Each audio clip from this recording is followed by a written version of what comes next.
미국 정보당국의 용산 대통령실 도감청 의혹을 놓고 정치권 공방이 확산하고 있습니다. 네, 진상규명을 촉구하는 더불어민주당을 향해 여당뿐 아니라 대통령실도 직격에 나섰는데요. 국회 연결해 보겠습니다. 최지숙 기자. 네, 도감청 의혹 논란이 여야 설전에서 대통령실과 야당으로 확전 양상을 보이고 있습니다. 대통령실은 미국 정보기관이 대통령실을 도감청했다는 의혹은 터무니없는 거짓 의혹이란 공식 입장을 냈습니다. 한미 관계에 미칠 부정적 영향 등을 고려해 논란 확산 차단에 나선 걸로 풀이되는데요. 대통령실 대변인실은 용산 대통령실은 군사시설로 청와대보다 훨씬 강화된 도감청 방지 시스템을 운용 중이라면서 철통 보안이 유지되고 있다고 밝혔습니다. 대통령실 졸속 이전으로 안보에 취약하다는 더불어민주당의 주장을 정면 반박한 겁니다.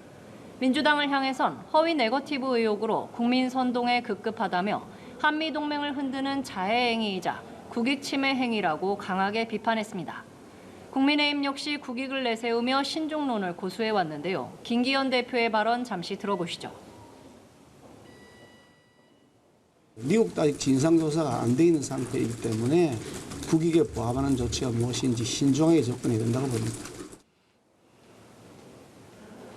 민주당은 도감청 의혹과 관련한 외신 보도를 고리로 이번 의혹에 대한 엄정한 대응을 강조했습니다. 이재명 대표의 발언도 잠시 들어보시죠. 동맹국가에 대통령 집무실을 도청한다는 것도 상식적으로 납득하기 어려운 일입니다. 엄정하게 대응하겠다는 말씀드립니다. 박홍근 원내대표는 집권 세력이 억지를 부리며 정치적 공세로 겁박하기 바쁘다고 비판했는데요. 고민정 최고위원은 CBS 라디오에서 때린 사람은 놔두고 지적한 사람에게 화내는 형국이라고 꼬집었습니다. 민주당은 국회 운영위와 정보위, 국방위 등 전체 회의를 열어 대책을 수립하자는 입장이지만 국민의힘이 받아들일진 미지수입니다. 네, 간호법 제정안과 의료법 개정안 처리를 놓고도 여야 대치가 이어지고 있는데 관련 소식도 전해주시죠. 네, 당정은 오늘 보건의료단체와 민당정 간담회를 열었습니다.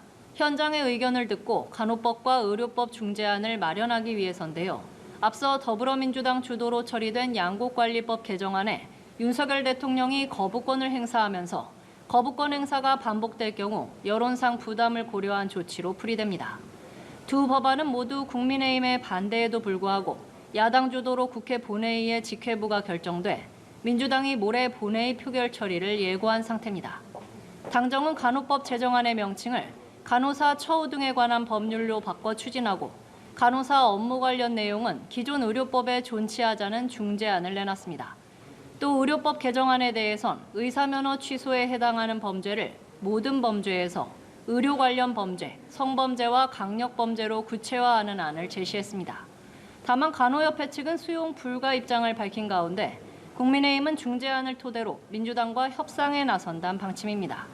민주당은 13일 본회의에서 해당 법안들과 함께 양곡법 재의결도 추진한다는 입장이어서 여야 대치가 불가피해 보입니다. 지금까지 국회에서 전해드렸습니다.